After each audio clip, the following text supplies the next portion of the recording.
नमस्कार, आरवॉइस न्यूज में आपका स्वागत है और मैं आपके साथ अलविया सिद्दीकी। नजर डालते हैं कुछ मुख्य खबरों पे। सिलीगुड़ी शहर में नगर निगम चुनाव आज सुबह 7 बजे से ही शुरू हो गया।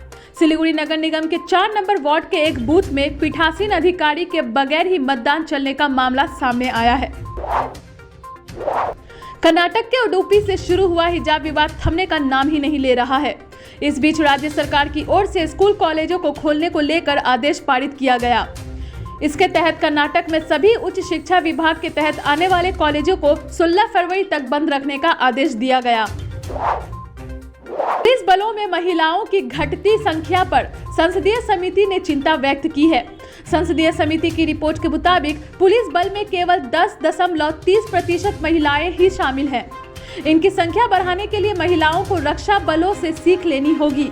रक्षा बल महिलाओं को युद्ध भूमिका में भी तैनात कर रहे हैं। राष्ट्रपति कोविंद ने मुंबई में किया दरबार हॉल का उद्घाटन। राष्ट्रपति ने स्वर कोकिला लता मंगेशकर को याद करते हुए कहा कि उनका जाना मेरे लिए व्यक्तिगत क्षति है। उनकी स्मृति हमेशा हमारे मन में बनी रहेगी। उत्तराखंड के उत्तरकाशी में महसूस की गई धरती की कंपन। सुबह सुबह 4.1 की तीव्रता से आया भूकंप। मुख्तार को जहां सुभाषपा ने मऊ सदर से टिकट देकर चुनावी मैदान में उतारा है, वहीं गाजीपुर की मोहम्मदाबाद विधानसभा से मुख्तार के भाई सिबगतुल्लाह को समाजवादी पार्टी ने टिकट देकर चुनाव के मैदान में उतारा है। देश में आज कोरोना के 50,000 से ज्यादा मामले दर्ज किए गए हैं। वहीं 24 घंटों में 1,36,962 लोग ठीक भी हुए। देश में अब कोरोना के कुल 6,10,443 सक्रिय मामले हैं। देश में कोरोना के मामलों में लगातार गिरावट जारी है। हालांकि मौतों का आंकड़ा हर दिन डरा रहा है। 24 घंटे में 804 लोगों ने गंवाई जान।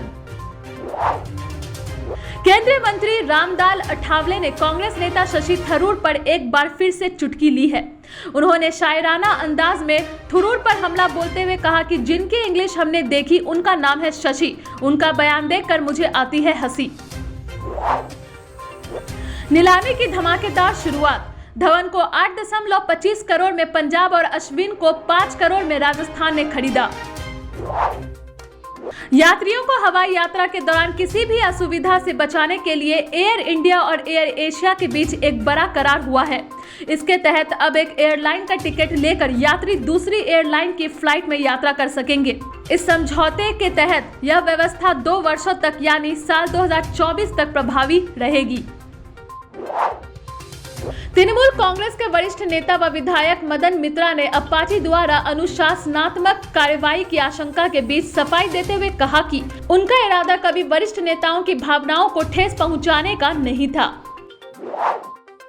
50 साल तक बजाज ग्रुप के चेयरमैन रहे राहुल बजाज का निधन। लंबे समय से कैंसर से थे पीड़ित। गृह मंत्री अमित शाह ने देवभूमि में हुंकार भरी। इस दौरान उन्होंने प्रियंका गांधी वाड्रा और हरीश रावत को आड़े हाथ लिया। अमित शाह ने कहा कि प्रियंका गांधी पिकनिक मनाने के लिए आई हैं। चुनाव प्रचार के आखिरी दौर में प्रधानमंत्री नरेंद्र मोदी रुद्रपुर के मोदी मैदान में जनसभा को संबोधित करने के लिए पहुंच गए हैं। वह नैनीताल उधम सिंह नगर संसदीय सीट की 14 विधानसभा सीटों के साथ पूरे उत्तराखंड को साध रहे हैं। कर्नाटक में जारी हिजाब विवाद पर पाकिस्तान और अमेरिका के बयानों का विदेश मंत्रालय ने करार जवाब दिया है। उन्होंने कहा, दखल अंदाजी बर्दाश्त नहीं। गोवा विधानसभा चुनाव के लिए शिवसेना ने घोषणा पत्र किया जारी। आदित्य ठाकरे बोले, उत्पल पर्रिकर को हमारा समर्थन। नवजोत सिंह सिद्धू ने पेश किया अपना पंजाब मॉडल। सिद्धू ने अपनी टिप्पणी में लिखा, नानक नाम चढ़दी कला, तेरे भाने सरबत दा भला। पंजाब को कल्याणकारी राज्य बनाने के लिए यह है पंजाब का मॉडल, पीपल्स मॉडल। सीबीआई ने महाराष्ट्र के पूर्व गृह मंत्री अनिल देशमुख के खिलाफ दर्ज मनी लॉन्ड्रिंग के मामले में नागपुर स्थित उनके चार्टर्ड अकाउंटेंट से जुड़े 12 ठिकानों पर शनिवार को छापेमारी की। दिल्ली और मुंबई से सीबीआई की टीमों नागपुर पहुंची।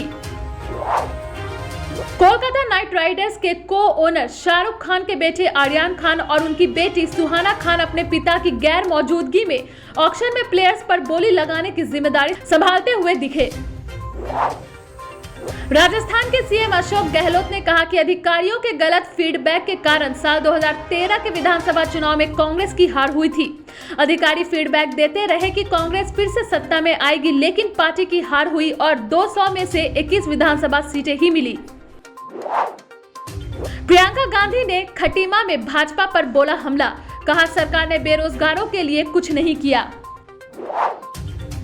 ऐसे ही विशेष खबरों के साथ हम फिर आपसे जुड़ेंगे। देखते रहिए आर वॉइस न्यूज। सिर्फ सोशल मीडिया प्लेटफॉर्म्स पे ही नहीं, अब टीवी पे भी। हैप्पी कनेक्शन के चैनल नंबर 877 पे। धन्यवाद।